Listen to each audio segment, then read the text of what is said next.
between Nova Scotia and New Brunswick, though, it does continue, despite the numbers. Nova Scotia seeing its numbers go up again, 37 new cases yesterday, the fifth highest single-day increase since the start of the pandemic and the highest since April. 35 of the new cases are in the Central Health Zone. That includes the Halifax region. And that is where we find our Brett Ruskin live with us this morning. Brett, just talking about Alberta and 6 straight days of more than 1,000 cases. So 35 does seem small by comparison. But, you know, everything is relative. And that is a big surge, is it not, in the province of Nova Scotia? Heather, the numbers certainly are lower, but if you take a look at the case counts and put them on a graph, you can see that Halifax and Nova Scotia had the spike in the spring, came back down to around 0 cases.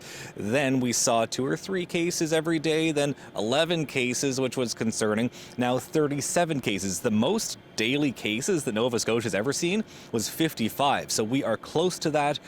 We will likely hit that and possibly exceed that in the days ahead. That's according to health officials. So what are they doing about it? Well, as you said, the Atlantic bubble is still open between Nova Scotia and New Brunswick, but health officials saying don't travel unless you need to. In fact, ramping up that language a little bit more, saying that in the Halifax area specifically, if you're outside of the Halifax area, don't come here. If you're inside the Halifax area, don't leave unless it's absolutely essential.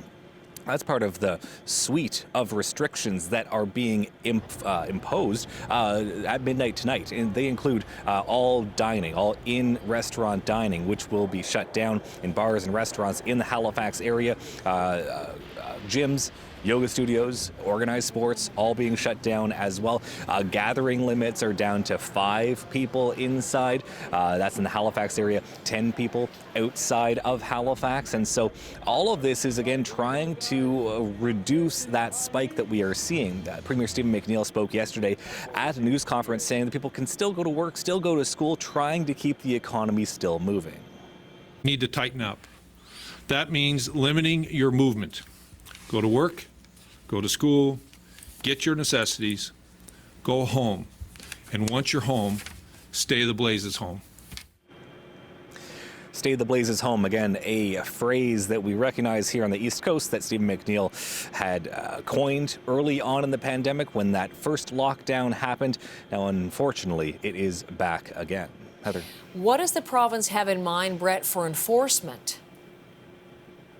Well, yeah, I mean, for enforcement, the province says we always do education first. If there's a change in regulations and rules, we educate people first if they are in breach of those rules, and then the actual enforcement and fines begin. Now, the gathering limits that I mentioned before, 5 people in Halifax, 10 people outside of the Halifax area in Nova Scotia, those were significantly breached this past weekend with 60 people at a house party, and there was one $1,000 ticket that was issued by police. That won't happen anymore now. If there's a breach like that, every single person at that gathering that exceeds the number of people that should be there, everyone is going to get a $1,000 ticket. So health officials are worrying and certainly warning people that they shouldn't be gathering in large groups. That is how this is spreading.